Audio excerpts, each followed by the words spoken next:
अच्छा, social media पे sugar को कंट्रोल करने के लिए एक एक्सरसाइज बताई गई है कि अगर आप खाने के बाद इस तरह से बैठ के पाँव को बार बार 2 4 5 10 मिनट इस तरह से अगर आप एक्सरसाइज कर लें तो क्या वाकई इससे शुगर आपकी कंट्रोल हो जाएगी। एक सिंपल बात याद रखें कि अगर आप जब ये मूवमेंट करते हैं तो इसमें आपके दाएं और बाएं तरफ एक मसल इस्तेमाल होता है जो कि शुगर को इस मूवमेंट के कराने के लिए उसको शुगर को एज एनर्जी इस्तेमाल करता है। तो खाने के बाद शुगर की स्पाइक जो है, मसलन अगर आपकी खाने से पहले शुगर 200 से कम थी या 200 थी और खाने के बाद वो 300 400 हो गई है, तो ये एक्सरसाइज 5 10 मिनट करने से हो सकता है कि आपकी शुगर की जो स्पाइक है वो 10 point 20 point 30 point 40 point 50 point तक आप शुगर की स्पाइक जो है उसको नीचे ले आएँ। ये मुमकिन है इससे। लेकिन इसमें बेहतर ये है कि आप ऐसे काम करो जो आप सारा दिन करते हो।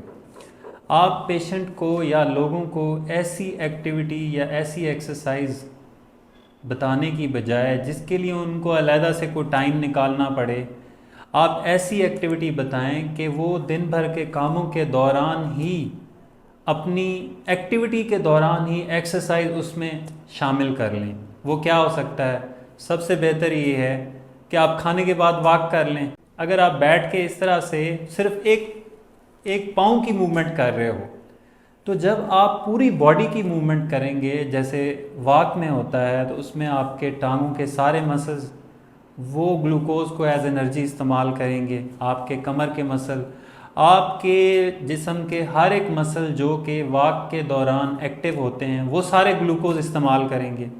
तो वो ज़्यादा बेहतर है। अब वो क्या ऐसी एक्टिविटी हो सकती है? आप खाने के बाद नमाज के लिए मस्जिद में चले जाएं बजाय कि आप घर में पढ़ने के। आप खाने के बाद या कोई और चीज़ आपने बाज़ार से लेनी है या कहीं से लेनी है जो कि वॉकिंग डिस्टेंस पे है, तो आप वॉक करें। आप लोगों को ऐसे काम बताएं कि वो अपने दिन भर की एक्टिविटी में ही उनके लिए एक्सरसाइज हो जाए, बजाय कि आप उनको कहो कि आप खाने के बाद 10 मिनट बैठ के ऐसे करें और लेट के आप वैसे करो। लोगों को डेली रूटीन में चेंजेस करना मुश्किल लगता है, तो आप उनकी डेली रूटीन में ही उनकी एक्सरसाइज प्लान इस तरह से करें कि उनकी डेली रूटीन में ही एक्सरसाइज शामिल हो जाए, तो वो ज़्यादा बेहतर है। बजाय के लोगों को अपनी रूटीन को छोड़ के कुछ एक्स्ट्रा करना पड़े, तो वो थोड़ा सा हर एक के लिए मुमकिन नहीं होता। तो आप उनकी डेली एक्टिविटी जो रोज़ाना के काम काज हैं उसी में एक्सरसाइज को ऐसे शामिल करें कि उनको एक्सरसाइज के लिए अलहदा से टाइम मैनेज ना करना पड़े। वो कोई भी हो सकती है। अगर आपके बच्चों का स्कूल जो है वो वॉकिंग डिस्टेंस पे है, तो आप बच्चों को लेने ले जाने के लिए आप पैदल चले जाएं बजाय कि आप सवारी इस्तेमाल करें। इसके अलावा भी आपने घर की कोई घरेलू इस्तेमाल की चीज़ें आपने पकड़नी है बाज़ार से, और बाज़ार आपके वॉकिंग डिस्टेंस पे है, तो आप खाने के बाद या वैसे भी आप चलने फिरने की रूटीन बनाएं।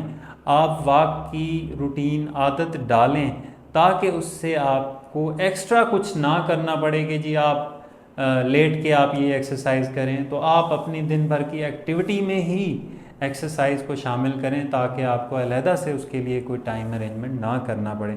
बजाय कि आप अलहदा से कुछ करें वो ज़्यादा मुश्किल है, आप डेली एक्टिविटी में ही एक्सरसाइज को शामिल करें वो ज़्यादा आसान है।